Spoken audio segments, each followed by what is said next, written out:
Nous allons prendre aujourd'hui Luc 10 au verset 38. Luc 10 à partir du verset 38. Je lis la parole de Dieu avec respect. Comme Jésus était en chemin avec ses disciples. Amen. Qu'est-ce que je peux dire de cela? C'est que Jésus, il est toujours en chemin. Jésus est toujours en chemin pour aller dans un village de quelqu'un. Jésus est toujours en chemin pour aller dans une ville de quelqu'un. Jésus est toujours en chemin pour rentrer dans la maison de quelqu'un. C'est vrai qu'il est en chemin. Mais il faut une cause pour qu'il rentre dans le village. Il faut une cause pour qu'il rentre chez toi. Tu ne peux pas rentrer comme ça. Mais qu'as-tu fait pour qu'il rentre chez toi? Qu'as-tu fait pour que tu sois distingué et qu'il trouve que l'occasion est très bonne pour te visiter? Donc ce jour-là, il y avait deux femmes, Marthe et Marie. Comme Jésus était en chemin avec ses disciples, il entra dans un village et une femme nommée Marthe le reçut dans sa maison. Verset 39. Elle avait une sœur nommée Marie qui, s'étant assise aux pieds du Seigneur, écoutait sa parole. Verset 40. Marthe, occupée à divers soins domestiques, survint et dit, Seigneur, cela ne te fait-il rien que ma sœur me laisse seule pour servir? Dis-lui donc de m'aider. Amen. Donc, nous constatons ici, d'abord, premièrement, il a fallu que Jésus pense rentrer dans le village. Il a fallu que Jésus pense rentrer dans une maison. Et quand il va rentrer dans cette maison sera considérée comme distinguée. Il va rentrer chez toi. Tout le monde va dire que tu es distingué. Tu seras distingué de toutes choses. Par ta conduite, par ta richesse, par ton élévation. Voici deux femmes avec deux attitudes qui traduisent deux choses. La première chose, Amen, Marie traduit l'Église. La deuxième chose, Marthe traduit le monde. Ces deux choses, ils sont en opposition. Marthe s'occupait des choses de la terre parce qu'elle avait des préoccupations du monde. Elle voulait faire plaisir au Seigneur. Elle voulait que le Seigneur la distingue parce qu'elle s'occupe du monde et des choses mondaines. Alléluia. Maintenant, nous avons la considération d'une autre femme, amen, qui avait d'autres intentions, d'autres préoccupations. Sa préoccupation, c'était la parole de Dieu. Donc, c'est le cas de deux églises. Une église vraiment évangélique bien précise, qui est traduite par l'attitude de Marie. Et il y a les églises du monde aussi. Alléluia. Effectivement, Jésus-Christ de Nazareth était leur étranger. Mais il y a un mot prophétique et un mot sublime. C'est le mot reçu. Jésus a été reçu par les deux femmes.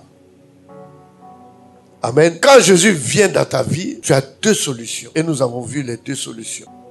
Dieu lui-même est rentré dans la vie des deux. Dieu lui-même a été reçu par les deux femmes. Mais très vite, les deux femmes vont se démarquer. Il y a une qui va dire, je veux faire plaisir à Jésus parce que en Israël, une femme doit démontrer devant tous qu'elle est une bonne femme à la maison. Et il y a une qui va dire, l'important, c'est pas ça. L'important, c'est Jésus. Elle va prendre un tabouret, s'asseoir au pied de Jésus, afin qu'aucune parole de Jésus lui échappe, qu'elle enregistre tout. Il y a deux comportements, il y a deux églises, il y a le ciel et la terre manifestés par les deux. Le ciel, c'est Marie et la terre, c'est Marthe. Mais le juge, ce serait Jésus. Lui-même, il est Dieu, il est rentré, il a été reçu. Marie savait que ce contact, cette rencontre, elle va retirer quelque chose de merveilleux là-dedans. Marthe pensait que c'est à travers ses œuvres qu'elle va retirer un bon salaire. Les deux étaient en compétition. Marthe n'a pas manqué de dire à Jésus, Jésus, regarde, ma sœur ne fait rien, tu es là, elle ne s'occupe pas de toi, moi je m'occupe de toi. Et Jésus va trancher, il va parler, il est Dieu lui-même. Et qu'est-ce que Jésus va dire? Verset 41. Le Seigneur lui répondit, Marthe, Marthe, tu t'inquiètes et tu t'agites pour beaucoup de choses. Honnêtement, on s'inquiète pour beaucoup de choses. Parce que honnêtement, j'ai écouté vos témoignages. Si je fais confiance en Dieu, j'ai plus d'inquiétude. Marthe était inquiète parce qu'elle était dans le monde, mais le Dieu du monde n'était pas avec elle. Elle servait le monde, mais elle servait pas Jésus. Donc, elle a le droit à l'inquiétude. Beaucoup d'entre vous vous inquiétez pour rien. Comment tu veux venir dans la maison de Dieu et être inquiet? Tu es inquiet pourquoi? Tu peux faire quoi? Rien. Tu peux changer quoi? Rien. La seule personne qui peut changer, c'est Jésus. C'est la vérité. Si réellement tu sais, tout part de la connaissance, que tu connais qu'il est Dieu, qu'il a une force de frappe et qu'il agit toujours pour ses enfants, où est ton inquiétude? Si tu crois à cela, la conséquence, c'est que la paix va venir en toi. La joie va venir en toi. Tu as accepté qu'il joue sa partition. Tu ne l'as pas empêché de jouer sa partition. Beaucoup d'entre nous, amen, s'interposent entre Dieu et nous-mêmes. On veut faire des choses comme Marthe, à tordre l'avenir, à tordre la prophétie, à faire des choses de nous-mêmes. Mais tu perds ton temps et tu t'inquiètes pour rien. Marie, ce n'était pas son problème. C'est Dieu seul qui était son problème.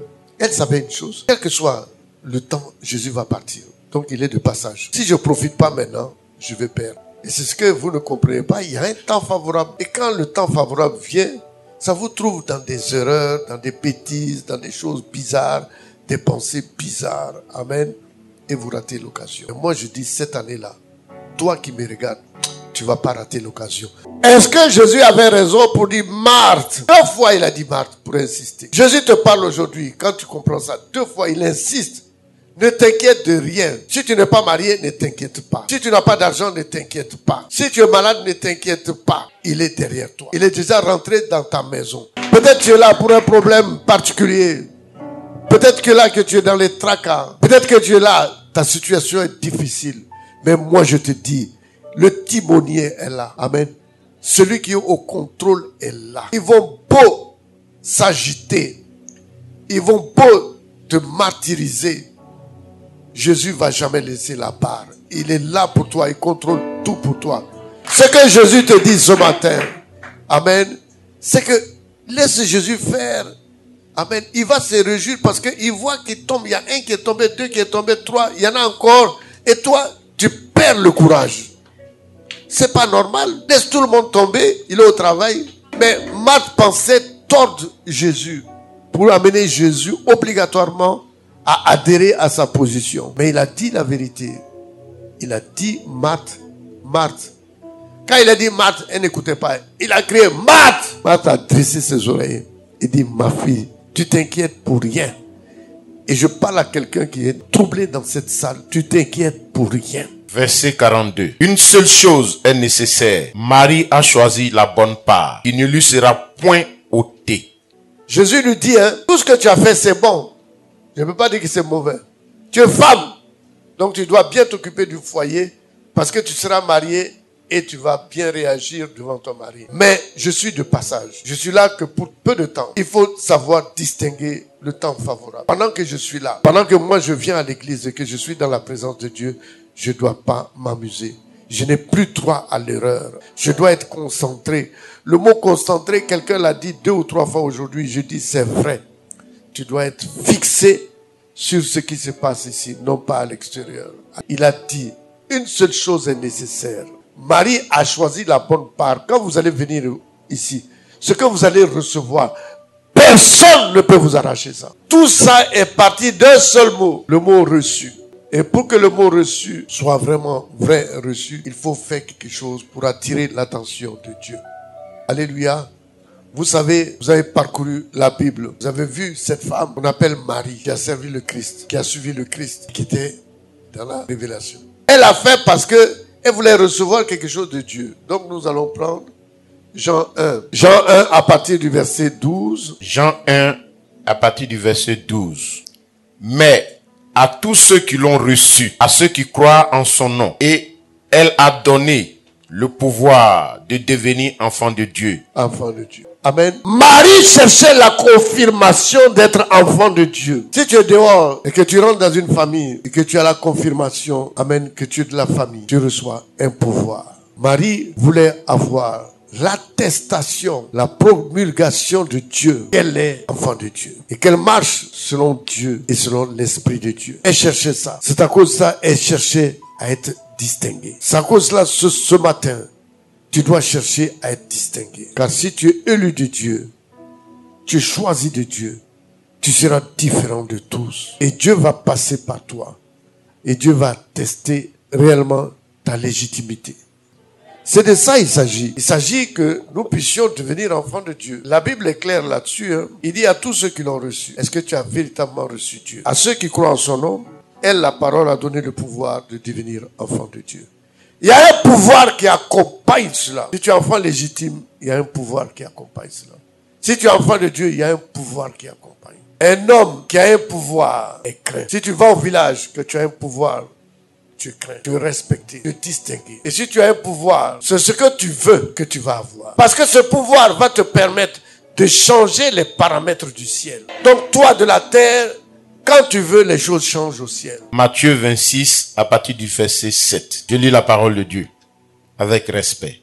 Une femme s'approcha de lui, tenant un vase d'albâtre qui renfermait un parfum de grand prix. Et, pendant qu'il était à table, elle répandit le parfum sur sa tête. Voici Dieu assis, il est assis à table.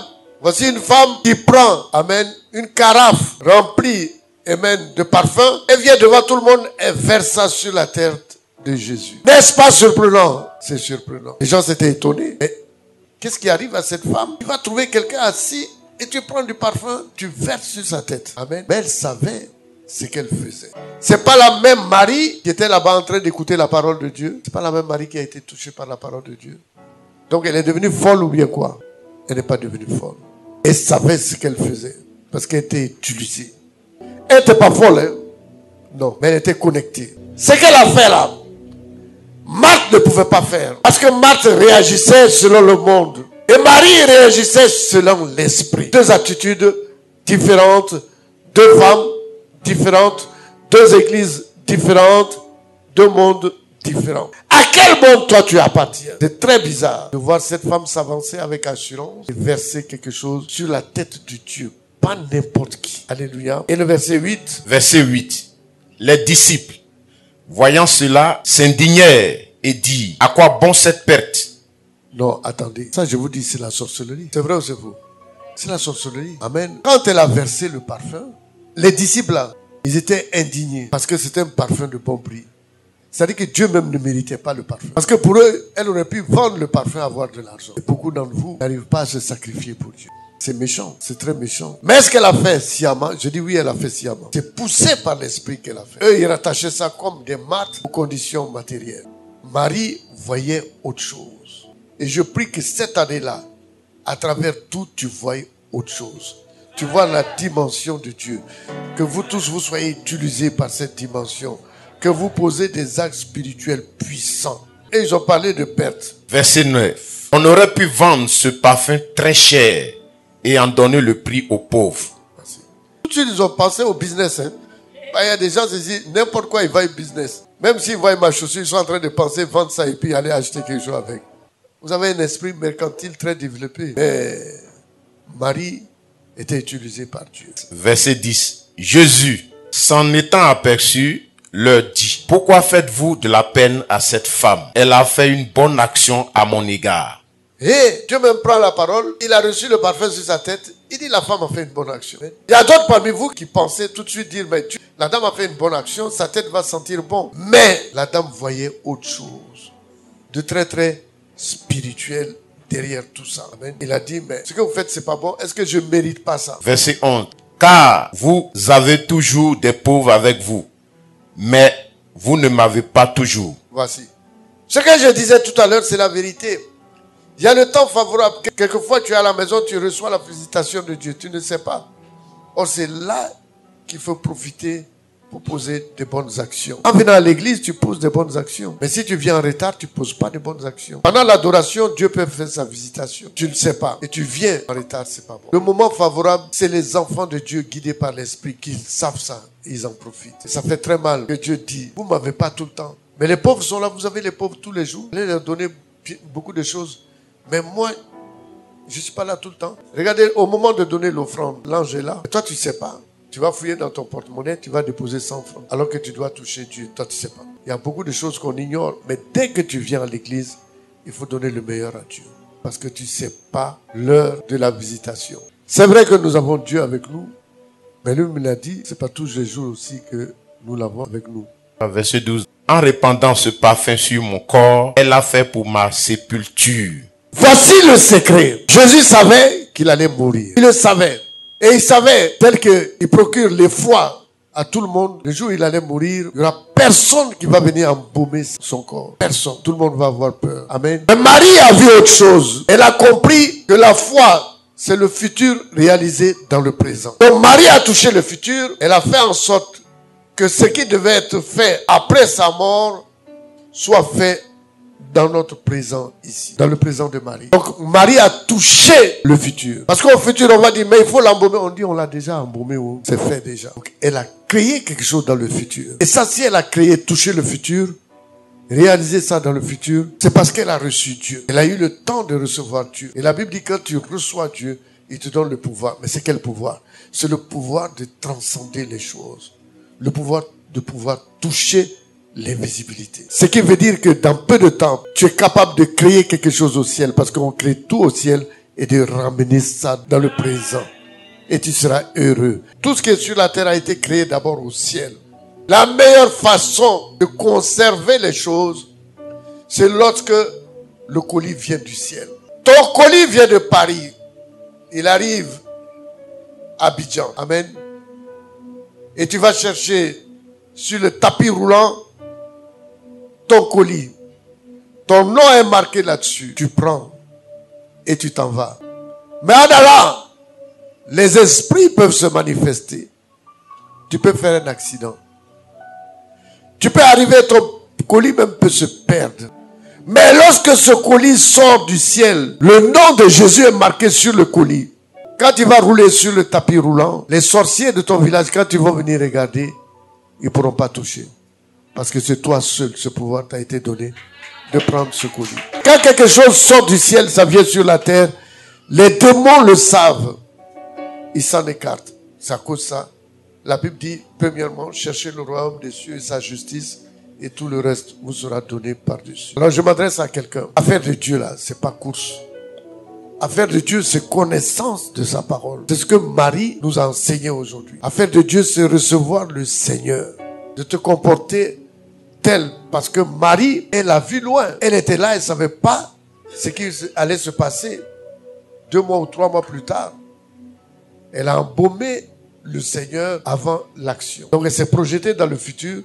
Elle a réalisé quelque chose dans le futur. Pourquoi elle a réalisé? Parce que comme je vous ai dit, ici, il y a l'éternité et là-bas, il y a l'éternité. Donc Marie était déjà dans l'éternité. Donc elle pouvait poser un acte ici qui peut avoir sa conséquence au ciel. Parce que normalement, il fallait qu'il soit embaumé. Alléluia, c'est des lois. Elle n'a pas été embaumée, mais Marie l'a embaumé. Il y a des gens ici qui disent qu'ils sont maudits, mais tu n'es pas maudit. Parce que si ça ne vient pas du ciel, que la malédiction vient de la terre, ça n'a pas d'effet sur toi. Donc tout ce qu'ils font, tout ce qui bouge, tous les malheurs qu'ils attirent sur toi, c'est parce que tu n'es pas rentré dans une autre dimension. Dès que tu vas rentrer dans l'alliance, tout devient négatif. Tous les démons capitulent, ils échouent. Tous les tracas et les problèmes qu'ils lancent sur toi, les sorts qu'ils lancent sur toi, ça ne va pas arriver à destination. Et quand le sort n'arrive pas à destination, il y a retour à... C'est à cause de ça, après il meurt dans le village. Cette année-là, tu seras réellement béni. Cette année-là, tu seras réellement élevé. Amen.